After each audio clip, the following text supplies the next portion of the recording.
Hello, everyone. Welcome to another Q&A with Aligning Light Astrology. I'm Dr. Claire Moon, and we're going to talk about astrology today.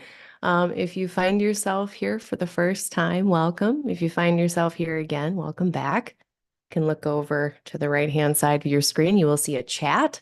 You can always be saying anything you want over there. If you have questions, you can put them over there. If you're finding this after the fact, you can definitely write your questions below and I will gather them up for next time. Today, I only really have a couple action items I want to go through. We're going to talk about the concept of overcoming. It's a Hellenistic it's a Hellenistic term that has to do with aspect doctrine and how we can add even more nuance to reading aspects. So we'll talk about overcoming today. And then we're also going to talk about some past weather. I wanted to look at that. It was a Mars, Pluto, Moon, T-square across the fixed signs. And see if anyone had any stories. I definitely had some intense experiences, and then we'll talk about a news story. So, if people show up and have questions, cool. Um, if not, I'm also gonna dilly-dally today a lot in the same way that I used to. So before, and if you've been following me I've been doing this for probably, has it been 3 years? I want to say I started doing this like 3 years ago, but it was like on my phone on Instagram and very, very questionable. The first few were not recorded. I didn't even save them because they were just like so chaotic. But yeah, a lot of the old ones are on Instagram still, on my Instagram. But I eventually brought it over here because my phone at the time was not great and I kept having technical difficulties. Anyway, back in the day, those of you will know we have the stack of quotes. All right. So we're going to do random quotes. And then also, I've been doing this here and there during forecasts and things, but my Joan Halifax card deck, Roshi Joan Halifax card deck, we've been doing the air signs because the sun isn't an air sign. So I've got a couple little thingies for us to do. Um, just kind of like it's almost like a weird type of bibliomancy where we just kind of see what the universe wants us to know about today, I guess, or for this month. So yeah, I do this whole question and response business once a month. It's every second Thursday of the month at 7 p.m. Central Time, 8 p.m. Eastern Time. I always do it live, and then of course it's recorded for later. Usually I do a call for questions over on Instagram. I did this time. Only one person got back to me, which is why we're doing the overcoming. So we'll get to that in a minute, but let's do a quotey quote for fun. I'm gonna not look.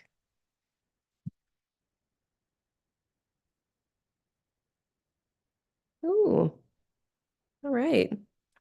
Johann Wolfgang von Goethe. Von Goethe.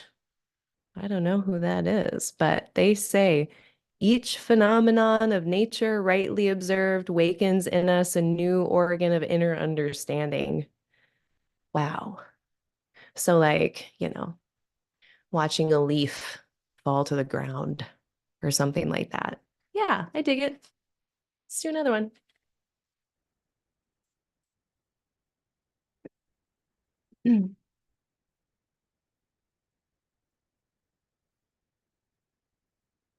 Hmm, sure, what the heck. Carl R. Rogers says, I'm not perfect, but I'm enough. I'm good enough, I'm smart enough, and doggone it, people like me. If anyone remembers that, I think that's an SNL skit, actually. That's great. Cool. Quote deck, quote time. All right. And then with this air, it's so interesting because, there's different elements to this card deck, and they've got earth, water, fire. Um, but then they have air, and then they also have space, but we're doing the air. And all the air ones have to do with being with dying. All of the earth ones are about grounding. All of the fire ones are about meeting the boundless heart. So space is about wisdom. But these ones are about dying, which is a good thing to I guess, memento mori, remember death, et cetera, et cetera. We're supposed to be meditating, or this is one means of meditating. So, trigger warning, whoop, trigger warning, death. But yeah, I think it can be helpful. Okay, let's do it. Let's just pick a random one. Okay, this is nice.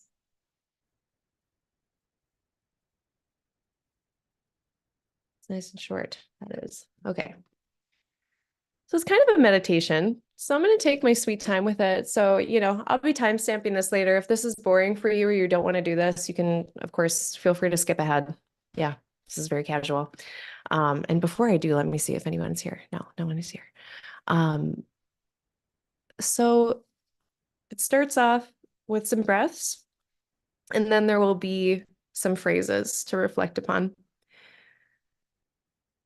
So taking a few deep, soft breaths to let your body settle. Let yourself experience the felt sense of the following phrases without forcing anything.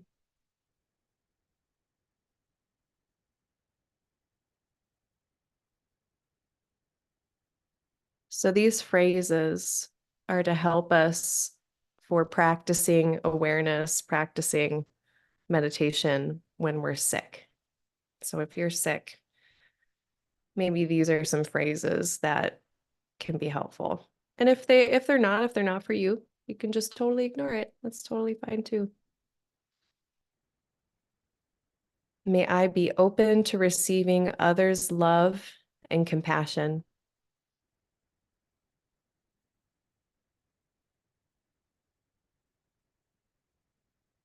May I accept my pain, knowing that I am not my pain, I am not my body, I am not my illness.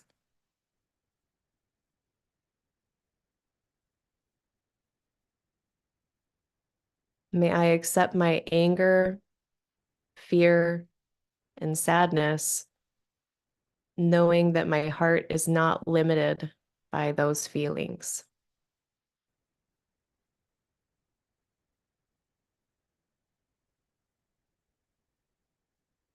Yeah, those are rad. Those are super helpful. I'm gonna leave that one out. Leave that might be the best one I've run into so far. I think there's how many are there? One, two,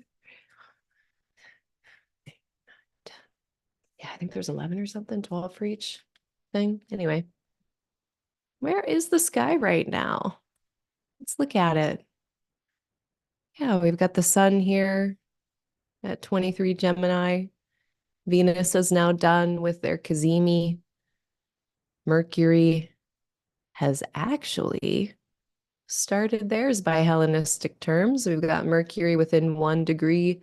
They're currently at 22:35. The sun is at 23:26. So we are within Hellenistic cazimi zone tomorrow. They should be perfecting. Let me actually pull that up. And then we'll get to talking about overcoming.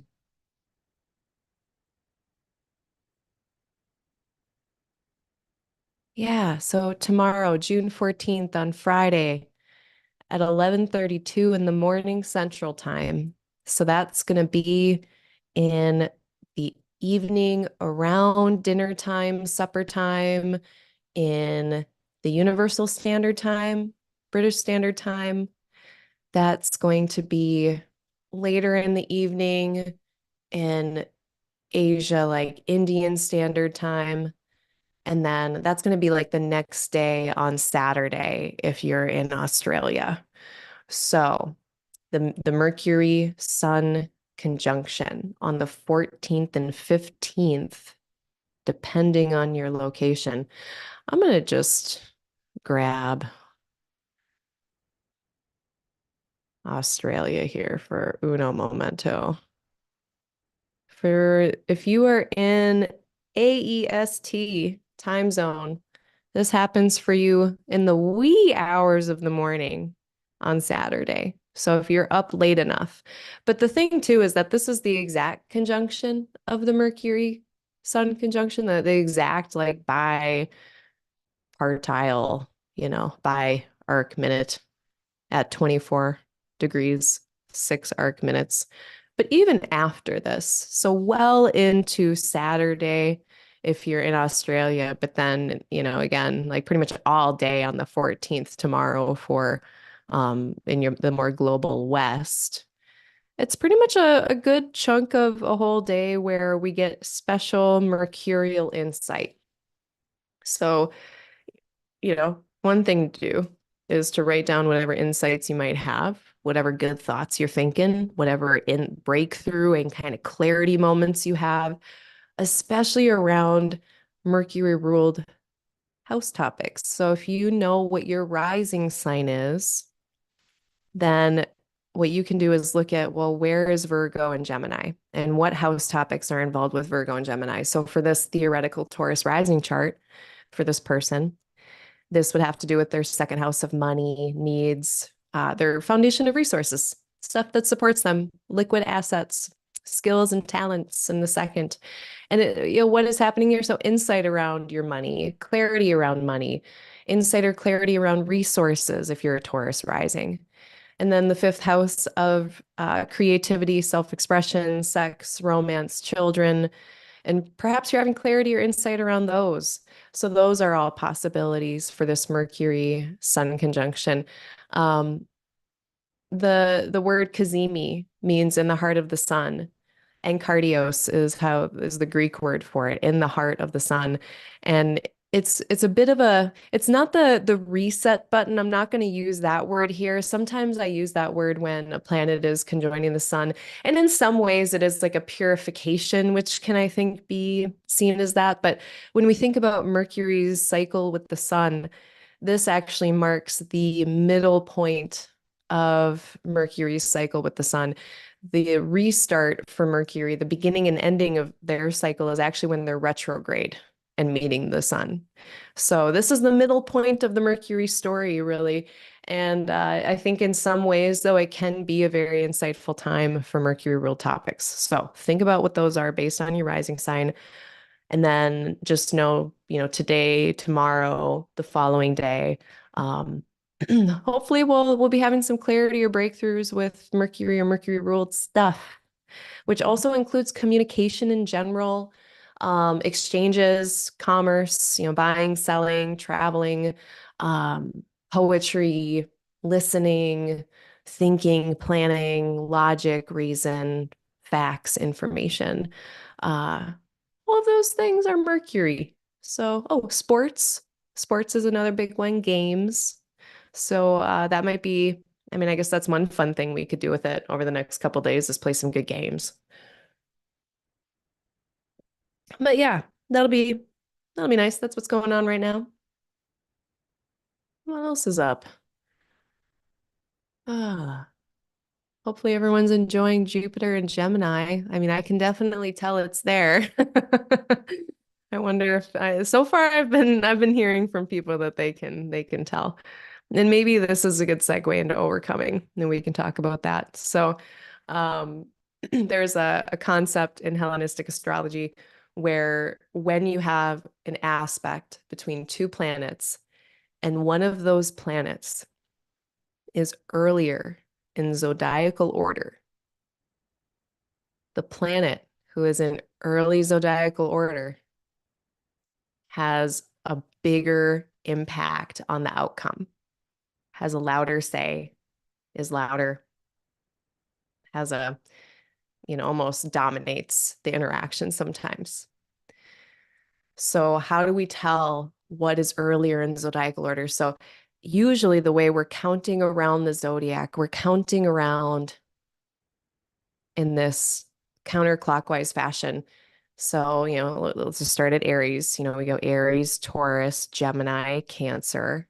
This is the direction that the sun and the planets move through the signs. Okay. So this is I believe, is secondary motion. In any event, this is the order. So if we go reverse of that, then that would be, so then say Aries. Aries is earlier in zodiacal order than Cancer.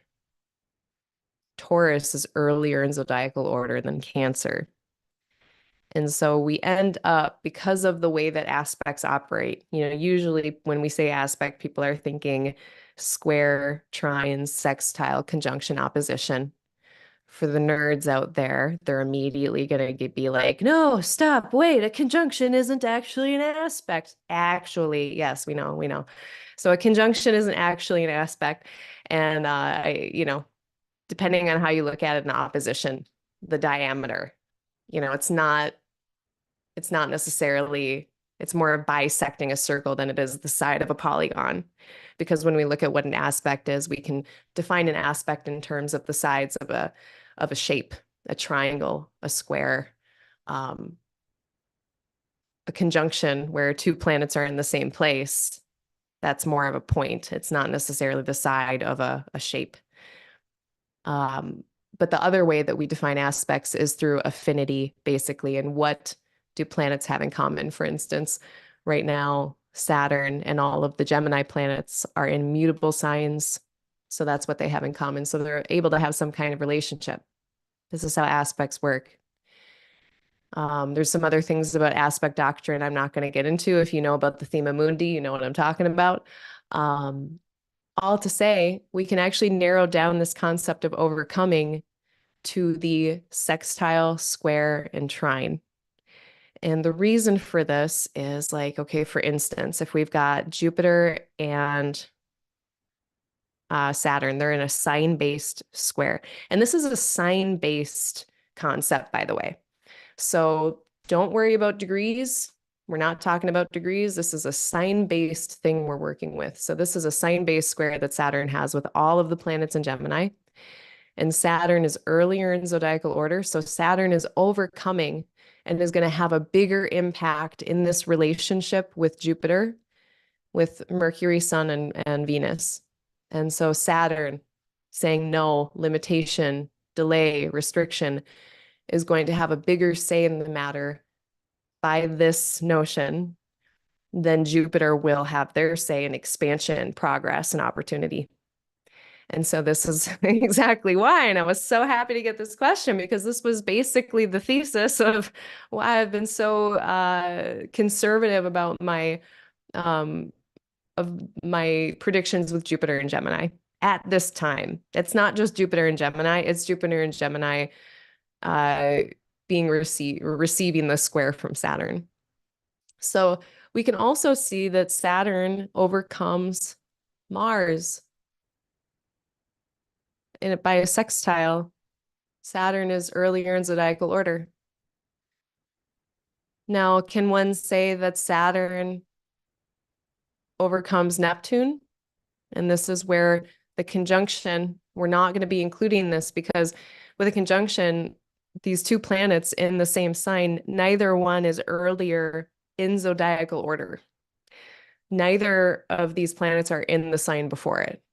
So then that is impossible for planets in a sign-based conjunction and a co-presence to be involved in this concept of overcoming. Likewise, we've got the moon right now opposite Saturn, the opposition or diameter. This is not included in overcoming because this becomes a riddle. This is a fun riddle. It's like, which one is earlier in zodiacal order? They both are, and they both aren't. So, the opposition as well. So really, we're just left with sextiles, squares, and trines that operate under this sign-based concept of overcoming. And this is a way where when we have certain combinations of planets, we can start to tease out based on which one is earlier in which order, how the outcome is going to be flavored. And another way that this is spoken about, there's a few different ways people will talk about overcoming, and they're different ways of trying to explain the same thing. So another way to think about it is which planet is in the inferior or superior position. So the planet earlier in zodiacal order is in the superior position. Jupiter is in the inferior position. So that's another set of words that's used to describe this. Another way is if you place yourself in the middle of this circle, and imagine that you are looking out around you and seeing the planets in the horizon with you. Um, then which one is on the left hand and the right hand side? Now, in my experience talking with people about this technique, that one seems to confuse people a lot. And it kind of depends, I think, somewhat on how your brain works with visualizing things. And are you able to, does your brain do that trick or not? So I don't like to use that one as much as just like know that, okay, the planets move around in zodiacal order. Know that zodiacal order is Aries, Taurus, Gemini, Cancer, et cetera, Aquarius, Pisces. Know that if we're going in the reverse order, the planet in earlier order is the stronger one. So that is overcoming. It is, I use it all the time, constantly. And I actually want to pull up, I'm going to just see 1 second. I'm just going to take 1 minute to just check on my technology because the last time I didn't have anybody here, there was like another something going on with YouTube. So I'm just going to make sure that isn't happening. It could just be the, no one's here, but uno momento, por favor.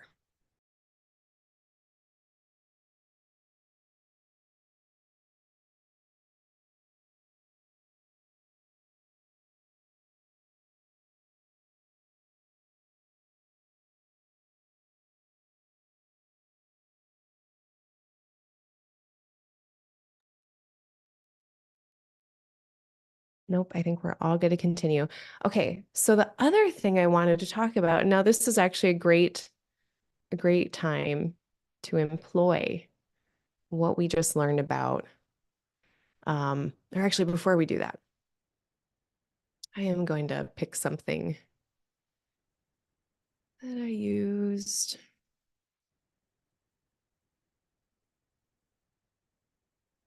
Oh,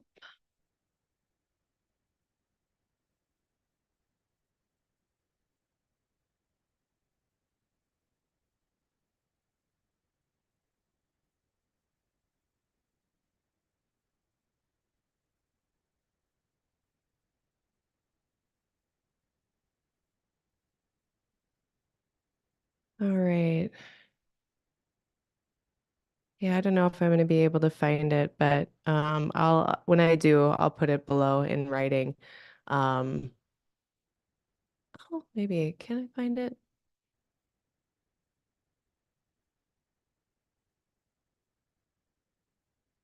No, I can't. But essentially, it's examples in Dorotheus, I believe, is there's one from Rhetorius as well. But they're giving different examples of when Jupiter and Saturn are in a square. And some of the examples where Jupiter is in the overcoming position is that it makes Saturn nicer. It makes you in charge of all of the cool things. It makes you have high rank and stately positions and being in charge of other people's stuff. It's a very world building type of energy. With the reverse, which is what we have now, with Saturn in the bigger overcoming position, more in like, we can think of the high ground in like a battle position thing. In this position, there's a difficulty with progress. There's reversals. There's a lack of being in charge of things. So ranks being taken away in certain ways. So it's like Saturn is really getting in the way of what Jupiter wants to do. The Lord of Secrets, Ignorance, and Accusations is also over the planet of truth and understanding. So, if if we're trying to do some things over the next year, we're trying to expand, learn, understand, uh, and you're having a hard time and you're like, what gives? Everyone's telling me that Jupiter is supposed to be blessing this place and everything with Jupiter is supposed to be cool, in this Gemini place. Just remember it's not you, you're doing great, keep doing your best, but know that Saturn is going to have, some kind of say in the matter. Uh, all right. That was a fun little digression. So let's look at recently, and I might repeat this tomorrow at my forecast. But earlier in the month, we had, just some days to consider. So like June 2nd and 3rd, June 3rd and 4th, those 2 days might have been somewhat intense or, just highly charged, energetic days, for better or for worse. And then that type of energy was activated again more on Saturday and Sunday on June, well, I'll say even the 7th. Let's say, Friday, Saturday, Sunday, June 7th, 8th, 9th. That kind of intense energy pinged up again with this Mars Moon Pluto T square. And so I definitely bore witness to some intense things going on in my sphere. Perhaps you did as well. I do remember having a ton of energy. Like that's one thing that we can see whenever Mars is moving into a square with Pluto is this kind of moving mountains type of energy, the ability to just put in a huge amount of effort, which is great. Like I got so much done. But there was some other intense notes that were a little bit more difficult to deal with. So I don't know if anyone else had anything like that, or if you're, listening to this later and you want to put any anecdotes you have or you're comfortable sharing in the comments below. Um, but one thing I wanted to share in this regard, I'm pulling up the news story now. It's kind of sad. I'm gonna just share screen. But it says 5 hurt as bull named Party Bus escapes arena and charges into Oregon rodeo crowd. So there was an Oregon rodeo crowd. 5 people were injured because a bull, which actually I'm just gonna get a bunch of ads now. But because this bull jumped over the fence, it's actually wild. Like I highly recommend that you go like look at it. It's sad because I'm sure people got hurt, but at the same time, it's just like, wow, okay. And that happened on Saturday, which let me just hold on. Let me check myself before I wreck myself. Yeah. So this story came out on June 9th, and it looks like it was the day before. So we have this T square of this just big energy, huge energy. And we also had, it was the time when Mars was moving into Taurus and, ingresses. So I know that, degree-based aspects are very important, but I think when we watch planets as they move over a sign boundary, we can sometimes see the intensity of things just flare up at that moment of ingress, which is just a fancy word for when a planet enters a new sign. So, yeah, I thought that was a really interesting story. There's also been a lot of, and this is where like, okay, I would have to like look and fact check, but I'm taking liberties today. Uh, Shark attacks. A lot of shark attacks in Florida recently. I don't know. I don't think they're that common. In the grand scheme of things, that's at least what the shark advocates tell me. Maybe it's big shark, like, but yeah, apparently there's been some shark attacks. So, I don't know, just a lot of power out there. So just kind of, anytime now today is where it stands. We've got the moon out of those fixed signs, or sorry, out of those cardinal signs. No, it would be the end of the cardinal into the fixed. It's not there, but we'll be there again then. So just moving forward, and I guess now that we're locking onto a pattern, then we're gonna be there again. Looks like more Monday into Tuesday. And then we're gonna get the moon in an opposition with Mars, which is interesting because it's a mixed mutual reception. Oh, there's somebody here. Hello, Zach. Hi, welcome. Um, mm, okay, so you're having some tensions and a little intensity over there, maybe. A lot of get stuff done. Yeah, I'm tired too. Um, I have other reasons why I'm tired too, but yeah, I definitely like I petered out. There was like a big burst of energy, and then yeah, definitely took a dip there for a few days. So yeah, in any event, that is my discussion on overcoming. That is my discussion on all of the Mars Pluto stuff at this point. Now, Mars is just about getting to be 3 degrees away, which is where we want Mars. We want Mars 3 degrees away. And then these energies should start to wane a little bit more. So, maybe that's something to consider too. It's probably really important to consider then as we go into the waning square here of this whole business. uh, know that, the moon being in an opposition with Mars is very different than the moon being having that overcoming square from Mars. So an overcoming square from Mars is the most intense Mars aspect you can get.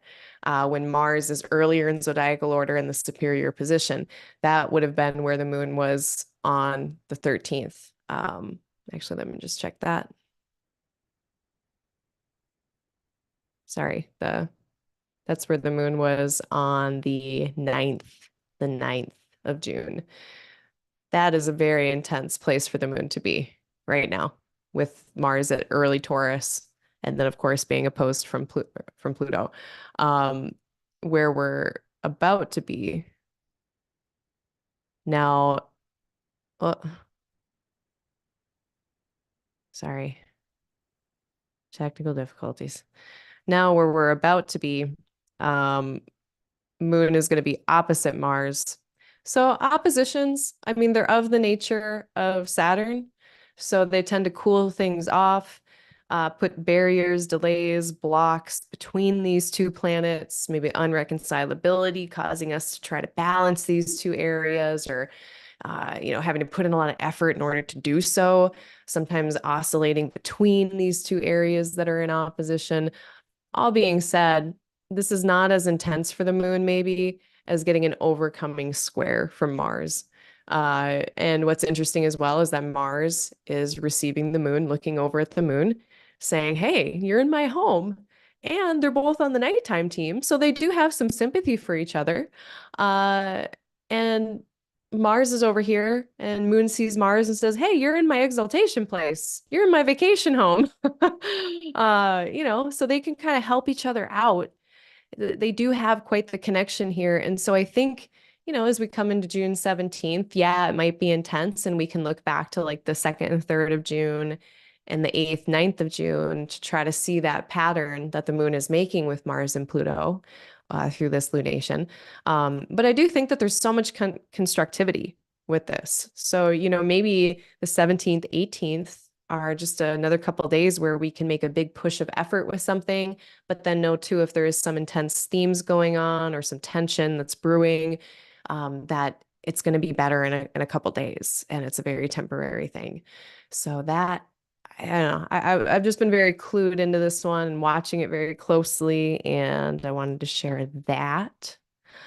Another cute thing, I guess, one mitigating factor that really alleviates the tension, I think, too, of this T square, and that's happening on the 17th and 18th, is that Venus is able to see by a nice sextile trine thing and really work with the moon and Mars, seeing Mars in the place that she rules, being received by the moon who sees Venus in the place that moon rules. So yeah, it looks really constructive. So I think if you look to like the house topics that Scorpio, Taurus, and Cancer are, 17th and 18th might be good days to really leverage those house topics, those life topics, work with those things. So for this theoretical Sagittarius rising person, this would really be like their health and wellness axes, their collaboration with others axes, the place of death and end of life topics, and working with those if you've been dealing with challenges there, mental, emotional, spiritual health, physical health things. So yeah, I don't know. The constructivity of this one, intensity aside, it looks pretty neat. Okay, so let's see if there's any questions. And there are not. So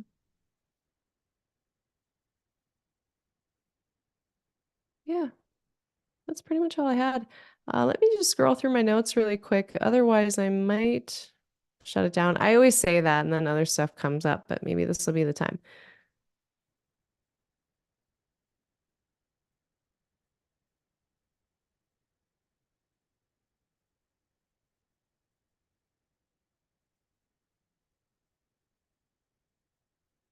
Yeah, nothing really coming to mind. Let's see if there's any fun transits to talk about in the near future. And then we'll wrap things up. So I guess I'm going to be talking about this tomorrow at my forecast, which is the same place. It's right here on YouTube. And then tomorrow I will be here at, oh, it's the same time too. It's at 7 p.m., which is great because the astrology for this was actually pretty good. The astrology tomorrow about the same time should be pretty good. Um, so yeah, join me. Same bad place, same bad channel, same bad time, YouTube, 7 p.m. Central Time.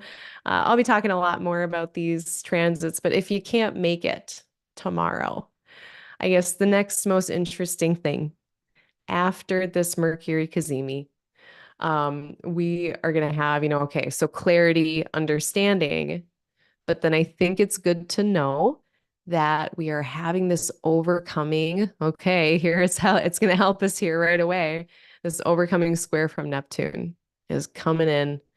And they are kind of like the opposite of clarity. They are uncertainty, a lack of clarity, confusion, fog. So, if we look at the order of operations here, the order of events, and we do have Venus kind of intervening here. So, this is us being able to, let's say we have clarity around a topic. If we're working with anyone or having to negotiate anything with anyone, um, Venus being able to be charming or considerate or caring, cultivating harmony and using that as a tool to avoid um, omissions, confusion, misunderstanding, deception, or implicit agreements that could have been explicit. So anytime Neptune gets involved, I mean, in general, this Neptune and Mercury, Venus square, this is so creative. It is just juicy in terms of the creative energy here. So if you're a musician, an artist, mid-June is awesome. It's a good time. Like pick up your guitar, pick up your paintbrushes, do the stuff. If you're a spiritual person, this is a great time to make headway with your spiritual practice or get back to it if you've been not doing it or whatever you need to do with your spiritual practice. That being said, when it comes to these material world mundane things, mid-June, we're going to want to be careful with agreements, especially with other people. I think we're going to have a lot of clarity. And then maybe the challenge is communicating that to other people or integrating that clarity, insight, understanding of the Mercury Sun conjunction into relationship or into other areas of life. So I guess then let's look to when. So then once we get to June 16th, then we see Mercury. I mean, gal, this is by the hairs of their chin. Um, so Mercury and Venus are holding hands together.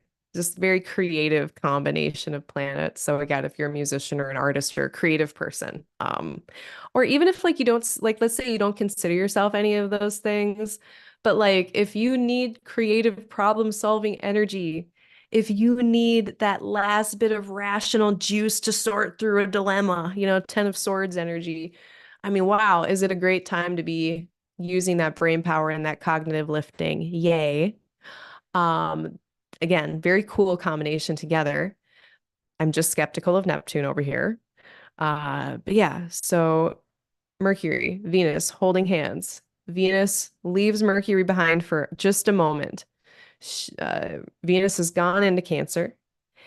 At that point, there is nothing holding Mercury back from Neptune. So when is this? This is at about 1:35 in the morning on Monday, June 17th.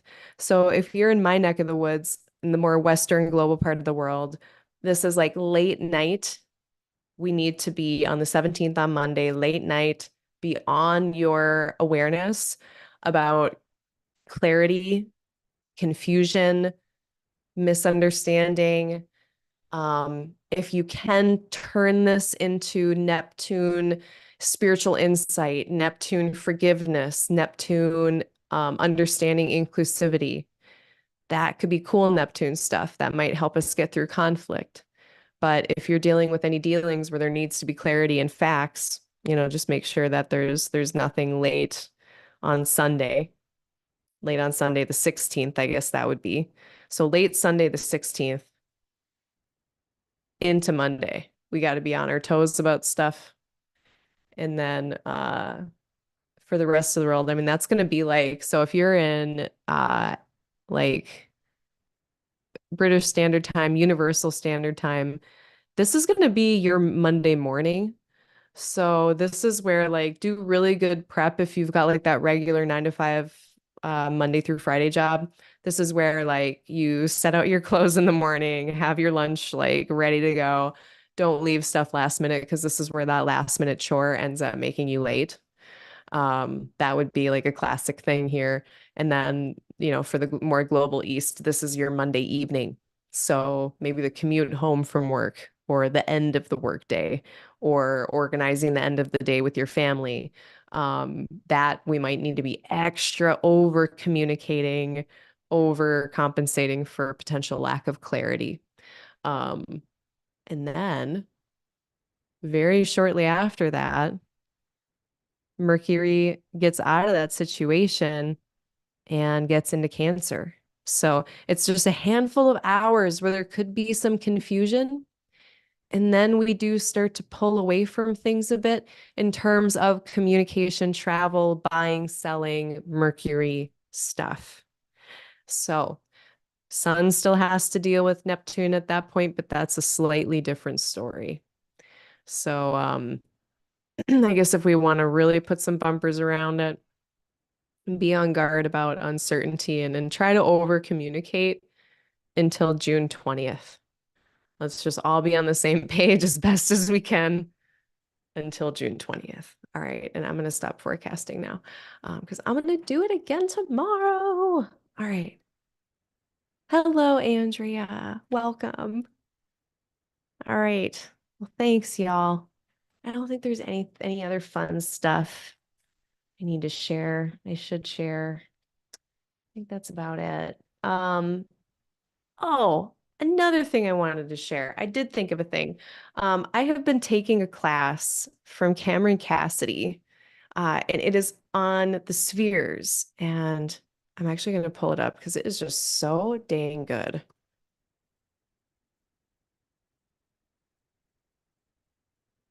Um, I said I'm in my waxing Saturn square. And I'm trying to learn how to calculate charts by hand. And that's going very slow. But what I've done is I've gone on a side quest from my chart calculations class. Demetria George was just about to go into the great circles. And I took a side quest and did an extra class on the great circles. And it's just been outstanding and incredible and so good. So this is Cameron Cassidy's Omega Astrology. That's the name of the website, Omega Astrology. Celestial Mechanics, Circles and Cycles. It happened in February, but I'm pretty sure it's still for sale.